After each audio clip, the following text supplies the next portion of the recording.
Hi, welcome to Kremés podcast. Podcast yang paling receh and garing, but maybe informative too, depending on the day. I'm T. And I'm A. Semoga podcast ini bisa nemenin lo. And hope you enjoy the episode.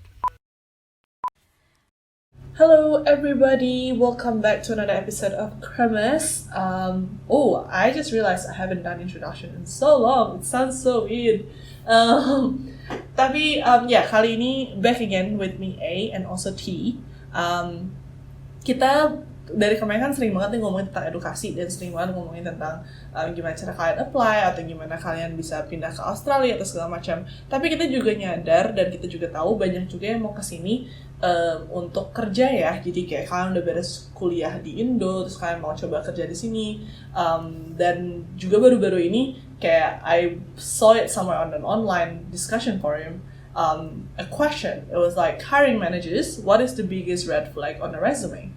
Which I think it was really interesting. Kayak benar-benar interesting banget dan juga kayak bener juga sih, itu pertanyaan yang mungkin banyak banget yang nanya, baik yang misalnya udah kuliah di sini juga pengen apply sambilan atau magang atau pengen punya kerja part time atau gimana pun. Ini mungkin bisa jadi tips juga buat kalian.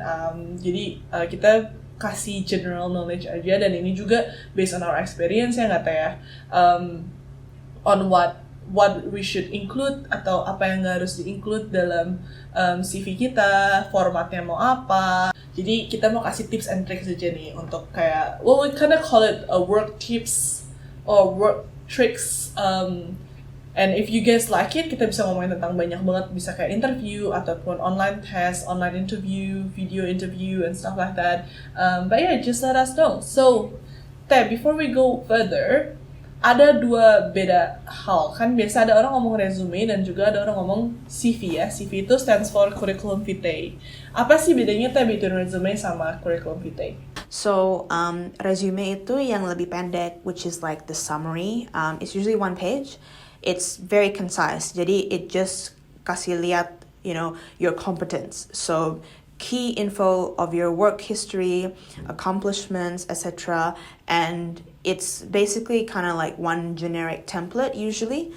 But it really is up to you as to kind of what info that you want to put in for this summary. Whereas CV itu yang lebih detailed ya. So typically it's like several pages long. It showcases your full credentials. So all your work history, all your skills, all your, mungkin if you have any other like certifications, kualifikasi lain, selain your degrees, if you've done any research, any affiliations, that kind of thing. But it's also, I guess, CV and resume, it really depends on what the job posting requires you to submit. Jadi beneran guys, yang paling penting baca dulu. If they specifically say resume, then you go for that short one page version. If it says a CV, then that's the more detailed stuff. But I guess from my experience, resume itu typically when you apply for a standard job. CV itu lebih if you want to apply for like an academic or a scientific job that really asks for your like research history, your academic history in full. But in my experience of like applying to like just standard jobs that are non-academic related, it's usually asking for a resume. And most people see I'm reading online ya, banyak kan sih bilang resume itu cuma satu halaman, one page. Tapi in my experience, I know people who do like a 1 to 2 page resume. 2 halaman is usually the maximum ya. Like it shouldn't go longer than that. But that's just my take on it. Yeah. Nah, that's good. Nah, let's come to our very first tips as well. Jadi kayak untuk kalian yang misalnya baru pertama kali apply kerja ataupun udah beberapa lama, usually they want it to be short and sweet. Jadi mereka maunya tuh lebih concise dan lebih singkat ya. Jadi kayak mereka mau kita to the point aja, dot points atau list. Tapi nggak sampai kayak berbelas-belas halaman atau 5-6 halaman gitu loh. Jadi kayak mungkin ada banyak berbeda di berbagai negara. Mungkin kayak contoh misalnya Korea, lu harus pakai pasang foto kalian atau gimana. Tapi kebanyakan resume itu tuh nggak pakai foto. Terus literally depannya tuh biodata, nama, tanggal lahir, dan juga lebih banyak malah lebih ke nationality ya. Misalnya kalau apalagi kalian yang mau apply ke Australia, kalian misalnya tulis dulu nationality kalian Indonesian or Australian citizen or permanent resident visa kalian apa. Itu lebih penting buat mereka daripada mereka tahu banyak tentang kayak hobi kalian atau segala macam. Karena itu mungkin nanti bakal interview ya, lebih kayak itu bisa jadi icebreaker kalian nanti pas interview gitu. Tapi untuk resume kalian, short and sweet is the best way that I can follow my tips as well. Karena kayak 1-2 page itu tuh udah lumayan untuk dibaca sama mereka. Coba kalian bayangin kalau misalnya mereka punya lowongan gitu ya, kan pasti yang apply banyak juga gitu kan. Kalau misalnya terlalu panjang tuh kadang ya mungkin mereka nggak terlalu itu sih kalau menurut gue ya. Itu dari banyak yang gue dengar juga gitu. But yeah, I agree with what you said about that. I think go to the second tips yang kita mau obrolin. Ini tuh mungkin first banget sih sebenarnya. Ini tetap paling pertama yang bakal gue rekomen untuk semua orang. Please don't lie on your resume. Jadi kayak jangan pernah bohong aja pokoknya. Resume kalian atau CV kalian, mau itu sekecil apapun atau sepanjang apapun, yang penting kalian jangan bohong kalau kata gue ya. Misalnya karena satu sisi ini tuh integritas kalian lagi di question gitu loh. Kayak your integrity is question, like kalian jujur nggak dengan resume ini gitu. Tapi juga at the same time itu tuh pertanyaan-pertanyaan yang bakal mereka pakai juga untuk interview kalian gitu. Jadi kalau misalnya kalian pura-pura bisa bahasa ini bahasa itu tapi ternyata nggak bisa ngomong, ketika hari hanya ditanya dalam bahasa itu, kalian juga yang bakal kelihatan malu dan kalian juga yang bakal jadi kayak dapat bad response ya. Kalau menurut lu gimana Teh? What experience or what you thought about the don't lie on your resume kind of situation? Yeah, bener banget. I think that is like the golden rule. When I review my resume, karena kan I guess it's linked to a second tip is untuk setiap job that you apply for, you shouldn't be using the same resume for all your jobs. Walaupun like no matter how lazy you are, karena gue emang juga orangnya malas banget kan, kayak I don't want to do extra kerjaan if I don't need to. But the truth of the matter is, especially when it's like your first job, you want to make a good impression, and there's so many people competing against you, right? You need to be able to stand out. Jadi kalian harus tailor your resume or CV to the specific job. And when I do that process and I try to match it with the job posting that, I am applying for, it's like, gimana ya? I always have this tendency to be like, oh, if I kind of like maybe talk a little, like, just make it a little white lie or like exaggerate a little bit of my experience, trying to like make it more suitable to the job posting. Maybe it will look better, or maybe it will increase my chances of getting the job. So sometimes I do have that temptation. But then, at the end of the day, that's like a really bad habit, and that's a habit that I need to break, because ultimately you can't lie. You just have to be open and tell everything that it is, because if you do get an interview and if you get the job, nanti kan mereka kan have that expectation that you know how to use this software that apparently you actually don't know gitu kan. So it ends up being on you later on. Nanti sengsara in the end if you lie about something and you actually don't have qualifications in it, and it's just gonna sort of open up a big can of worms and get you into a world of pain later on. So ideally from the beginning. Ya kayak like just like the peribahasa kan, sepandai-pandai tumpai melompat pasti terjatuh juga gitu. Maksudnya kayak like kalau kalian emang mungkin kayak white lie and stuff like that, right? Like it will still caught out to you. Kayak kalau misalnya kalian kayak Teh bilang gitu, kalian misalnya oh ya saya bisa kok coding ini coding itu, tapi sebenarnya nggak bisa gitu kan. Nanti juga pasti kalian langsung di-expect gitu loh. Tapi malah lebih baik kalian ngaku kalian nggak tahu, tapi ketika kalian the way you talk about things gitu ya tuh lebih ke tapi I'm willing to learn gitu loh. Kayak maybe put it as your skills instead, that you are hard worker or you willing to learn, because I think that will be more beneficial. Jadi kayak mereka tahu kamu nggak bisa program ini, tapi skill kamu tuh you are willing to learn, so I would still hire you in the aspect that like you would learn it on the job kind of thing. Yeah, see. I think it's like, that's true. I think at the end of the day, it's better like just be as honest as you can. And I think also the interviewers and your future employers malahan lebih respect kalian if you are open and honest about your strengths but also your weaknesses, right? So even being open about the skills that you lack, but making sure that you show willingness to learn new things, that will probably impress them more than you saying and faking that you know it already from the beginning in a resume when you actually don't gitu. Jadi sesuatu yang kalian leave out itu nggak akan membuat kalian kelihatan lebih lemah in a sense.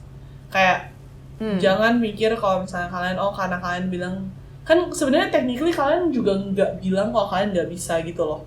Kayak you just don't put it in your resume, which means it's just the connotation that you don't know it, but that's it gitu. Jadi daripada kalian gimana ya kayak ngejelasin itu kayak if you don't put it there, it's non-existence in your skill set. That's it, it's just non-existence. Tapi bukan berarti you are less than somebody else gitu.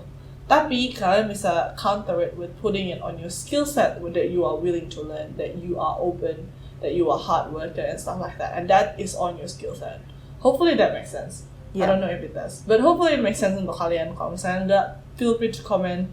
We'll reply to you again and we'll discuss that in a little bit more further. Try to find a different way to like explain it. Tapi juga ini related juga untuk ke tips ketiga kita.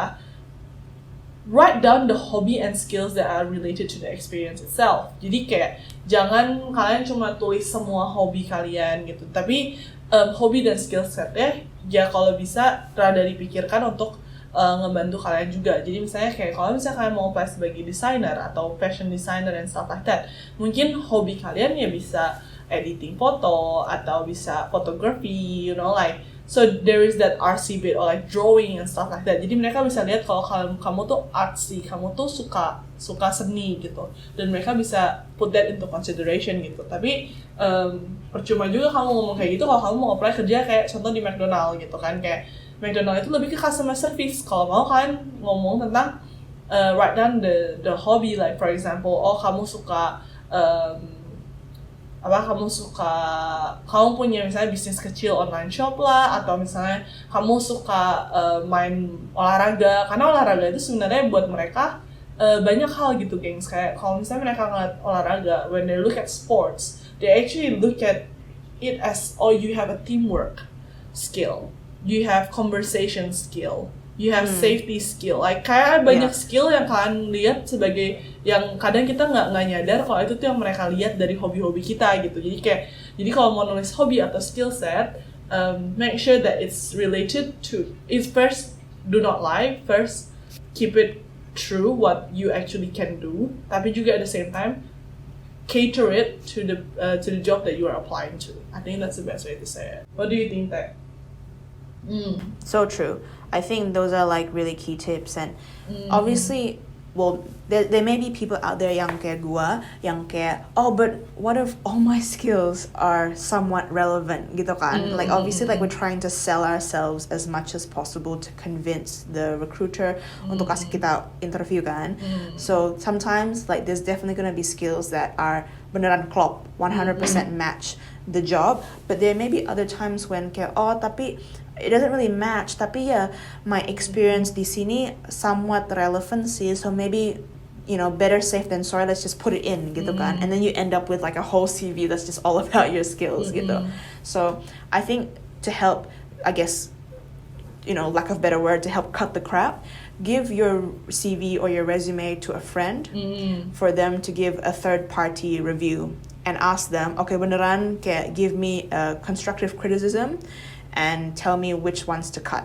Because if you do give it to, I guess, a family or, like a sibling, a close relation, I guess there's that tendency, mungkin their feedback rada bias ya, as in like, oh yeah, of course, like you are completely qualified, you would be fine gitu. Whereas kalau lu kasih ke teman atau ke colleague yang lebih distantly related to you, there is highly likely that they will give you feedback yang lebih accurate, yang lebih, I guess, more constructive, lebih truthful deh gitu ya, maybe I guess a bit more candid, as like a third person who doesn't exactly know you super well and just basing it off your CV, how accurate is it? And how effective is your CV going to be, and how suitable is it to getting that job application? Tapi ya make sure juga kalau misalnya kalian ini ngomong tentang skill atau achievements gitu ya, ini tips keempat ya, maybe I can't keep track. Saya apply-nya abis uni nih kan, di uni selama 5 tahun gitu ya. It's not really relevant anymore kalau misalnya kalian nulis L all the way dari lu SD gitu loh, kayak menang juara ketiga cerdas cermat SD gini-gini tuh sebenarnya gak ada ngaruhnya lagi gitu. Tapi lebih baik kalau misalnya kalian keep the skillsnya itu tuh yang relevant gitu, yang lebih terbaru lah gitu. Misalnya kalau misalnya apalagi kalau misalnya kalian udah pindah kerja nih berulang-ulang kali gitu, there's no point untuk update your or keep your high school stuff gitu, karena udah it's not gimana ya, udah kayak bukan periode atau bukan durasinya lagi gitu. But different kalau misalnya emang kalian baru misalnya nih umur 14 mau mulai kerja, ya boleh kalian masukin itu gitu, student council, OSIS atau apa gitu, atau misalnya mau masuk ke uni gitu-gitu. Tapi kalau misalnya udah lebih dari itu mungkin ya nggak perlu juga ditulis gitu, karena kan again going back again, mereka maunya tuh short and sweet gitu, dan mereka maunya lebih ke apa yang mereka cari gitu. Jadi sayang kan kalau misalnya kalian nulis panjang-panjang terus mereka malah not read your resume just because it was long, padahal kalian punya poin-poin penting gitu loh yang kalian bisa kasih ke mereka, dan mereka mungkin lebih interested gitu. So jadi kalau misalnya menurut gue it's really really important untuk ngasih referensi ya di dalam resume kamu. Itu tuh biasa diperlukan, biasa at least until 2 people. Kalau sepanjang gue apply for job sih usually they always need it. Kalau misalnya lu atau kalian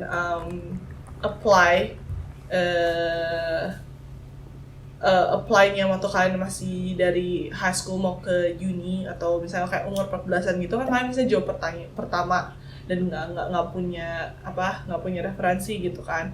Then I think you can put your parents, kayak misalnya put your dad, and then put a teacher might work as well. Terus itu untuk sebagai kayak referensi pertama kalian gitu. Tapi nanti kalau misalnya kalian udah pindah job nih dari satu job ke job lain, it will be really really great kalau misalnya kalian bisa taruh previous job kamu sebagai referensi kamu gitu. Karena orang itu kayak the fact that your old boss masih mau reference kamu untuk kerja ke depan, itu tuh udah good banget. Berarti kamu tuh kayak pegawai yang bagus gitu, dan berarti ya kalian pergi dengan happy atau gimana gitu. Tapi itu sih yang gue dapet sih. Jadi kayak waktu gue apply buat my current work job, I remember my reference was all from like my previous engineering job gitu, karena at least it's relatable to what my work is. Tapi mungkin ya they may or may not call it, mereka mungkin juga nggak tahu kan juga, tapi I think it's really good to have at least 2 people on your reference list. Yeah, true. What do you think? I agree with that. There's usually it's 2, because usually it's like satunya, I mean again tergantung kerjaannya ya, tapi typically it's 2 karena satu yang lebih ke be able to talk about support you in like a professional capacity, and yang kedua is able to support you in like a personal capacity. But in terms of personal, not like a friend or a parent, but more like someone who has kerja with you for a long period of time to know you as a person in terms of how you work. Mm-hmm. And then the other one is usually knowing you in a more professional capacity, how good of a worker you are, how like your skill sets gitu lah. Jadi mungkin lebih ke hard skills and soft skills reference, if that makes sense gitu. But I think that's how it takes. But then again, some applications they ask for like only 1, some ask for like 5. Jadi it really depends. So I think it's always good, especially as you start out in your very first job application to like, I don't know, your 10th job application, you will start building a list of people who could be your potential references or referees, sorry. Jadi you can just literally pick and choose from that list. So as you continue on with life, that's so weird. Like me just saying that makes me feel old. But anyway, as you go along in life, you will start getting that list of people that that would be sort of suitable based on the job that you are applying for. Now, I think another interesting thing that I would like to talk about with you, A, is cover letter. So like opini lu ya, like cover letter tuh penting atau enggak sih? Jujur sih selama ini gue nggak selalu masukin cover letter ya, karena dulu gue waktu umur 14 gitu gue masukin sih cover letter untuk kayak apply ke McDonald, apply ke Boost Juice gitu-gitu. Tapi setelah itu untuk kerjaan yang benerannya malah gue nggak pakai cover letter. Jadi kayak waktu gue dapat kerja di resepsionis apa gitu gue nggak pakai cover letter gitu. Tapi waktu gue masuk lagi ke engineering world untuk magang segala macam, gue butuh lagi cover letter karena diminta sama perusahaannya.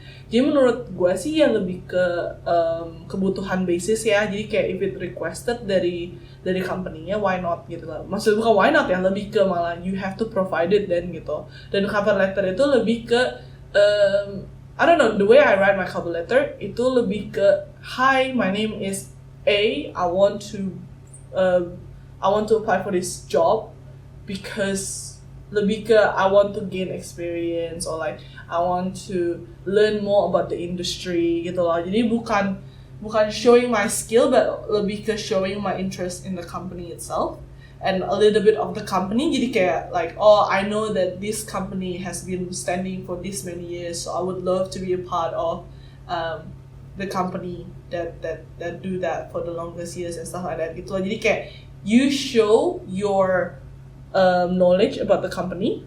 Jadi kayak kalian buktiin kalau kalian tuh tahu company ini, kalian nggak cuman asal nge-apply banyak-banyak.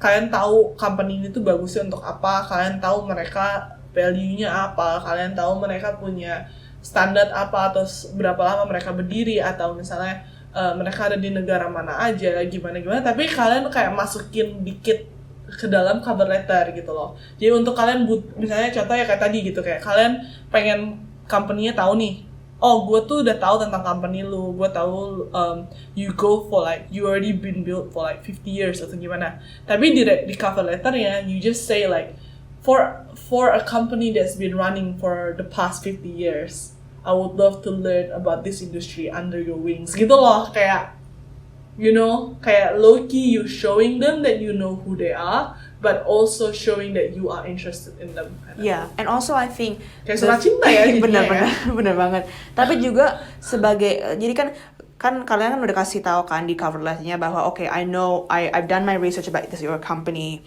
I am curious to find out more about your company XYZ gitu kan. But also the third thing that's important is I think also stressing about how your skills and your experience would be a good fit to the company. Jadi kayak, okay, I know company A is an innovator in XYZ. My skill set in ABC could really complement and drive the company by doing 1, 2, 3 gitu. Jadi beneran kayak it's meant to be a very sweet and simple letter. Don't go more than 1 page because they will probably not read it. Tapi you have to really stress how you can fit into the company. And yes, again, karena gue emang orangnya malas banget, it's usually such a pain to write it because it has to be definitely it's unique, right? Different letter is specific to the job.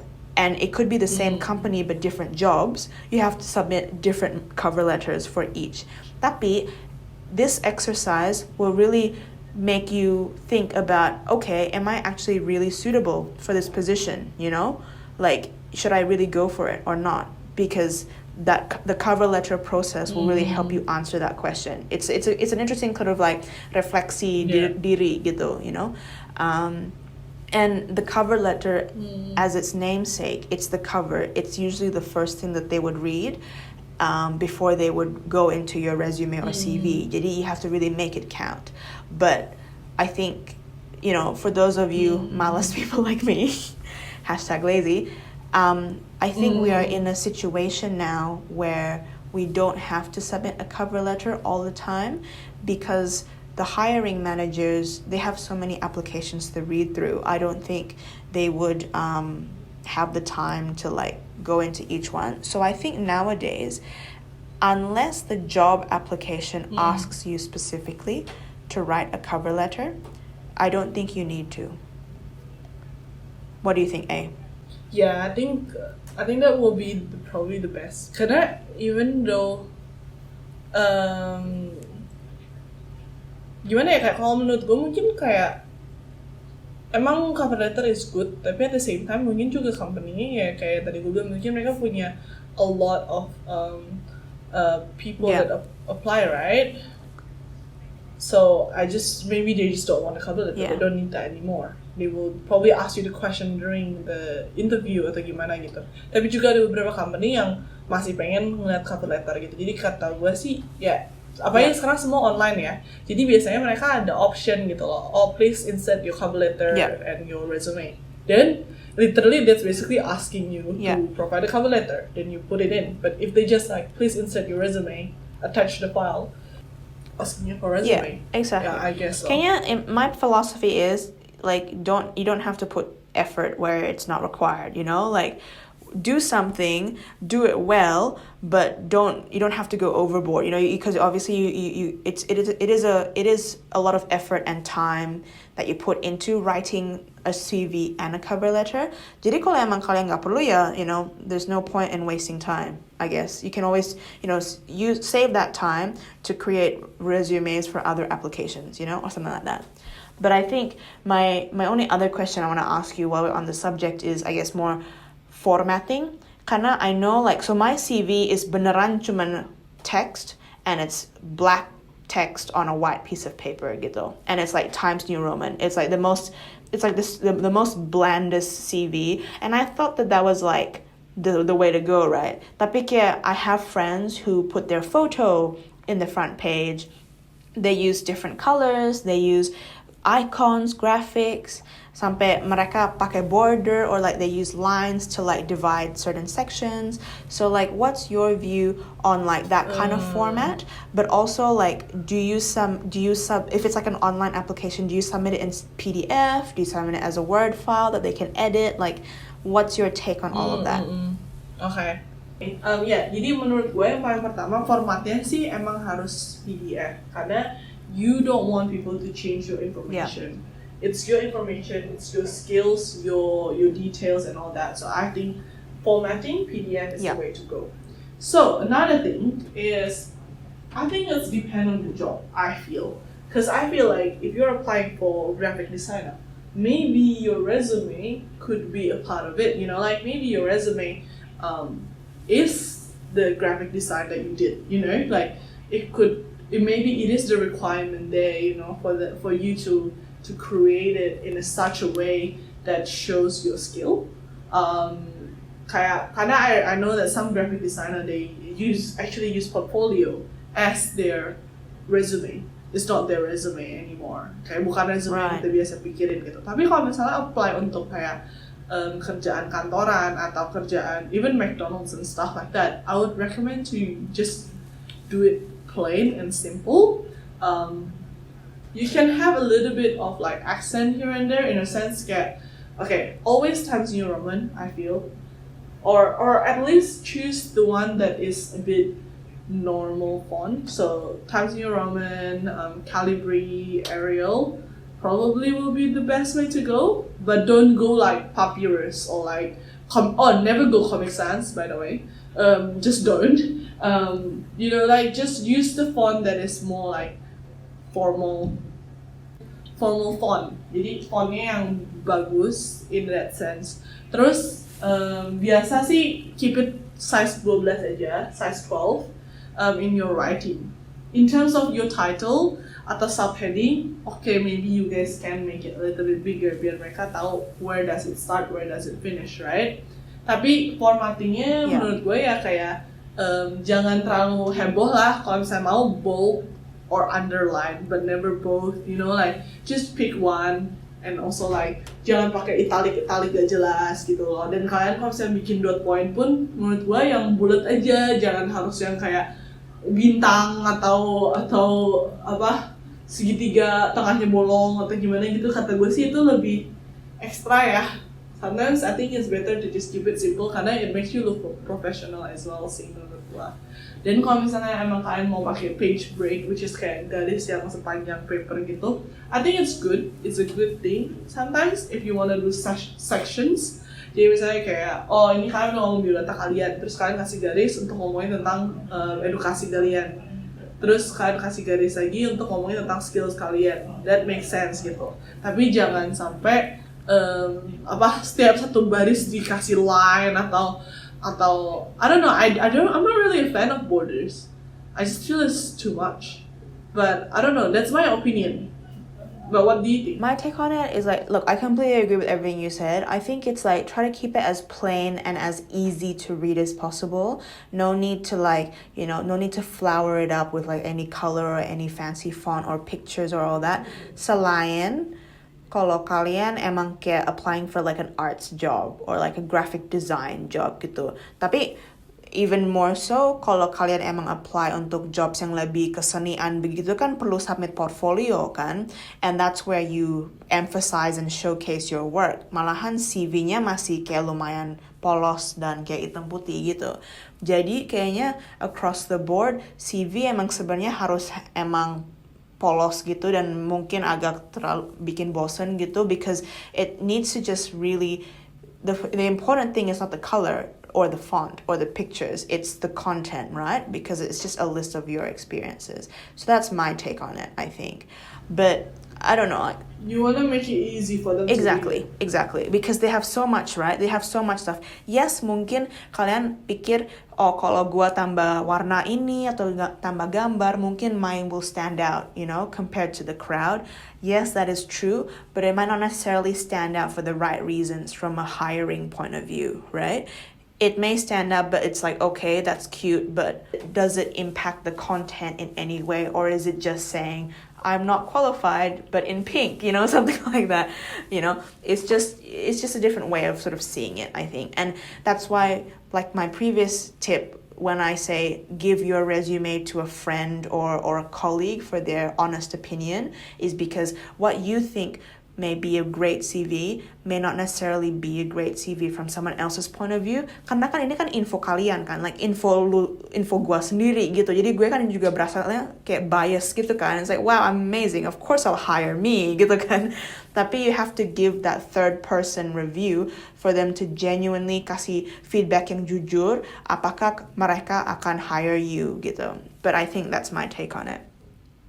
But no, I think this discussion has been really interesting, and I think it's going to be really like beneficial for anyone out there, especially majority of our listeners emang kan lagi masih kuliah atau lagi transitioning from like school to uni or uni to work. So I think it will be really relevant, and I think it will be really great if maybe we could follow up with like a part 2 of this discussion and focus more on like interviewing and interview tips, because there's a whole bunch of different stuff there as well. And I know that both here in resume writing but also in interviewing more so, there are differences in, I guess, like Asian behavior or I guess what is kind of seen as like proper in an Asian environment compared to maybe like an Aussie or a more Western environment.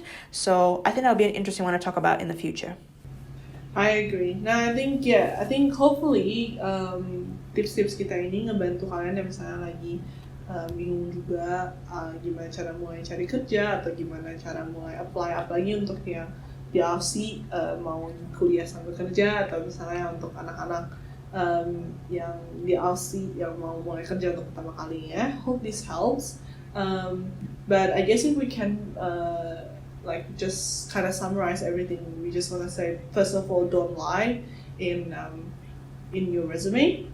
Keep it short and sweet, and make sure you know what you're applying for, so you can cater your resume to fit them as well. But also understand what your skill is, so that you can write it in a better way, that they will be wowed by it. Not wowed just because of fake skills, but actually be wowed of the things that you can do. Because there are so many things that I bet you can do from different skills, like teamwork or safety, integrity, enthusiastic, compassionate. Like there are so many other skills, soft skills, that is so much better than just saying that, just random things, But yeah, hope you like it. Let us know if you want any more episode about this. We might do one for interview. Not sure if it's going to be next week or coming week. We'll see about that. But yeah, let us know what you think about it. If you like it or don't like it, if you have any inputs, please write it down in the comments below, because really you're just helping other people in the process. But yeah, thank you guys. for listening. See ya. Bye. Thank you for listening. Jangan lupa like, comment, and subscribe, and share it with your friends. I'd love to hear from you. Please reach out with your comments, stories, and even questions on what we should talk about. See you in the next episode. Bye. Dah.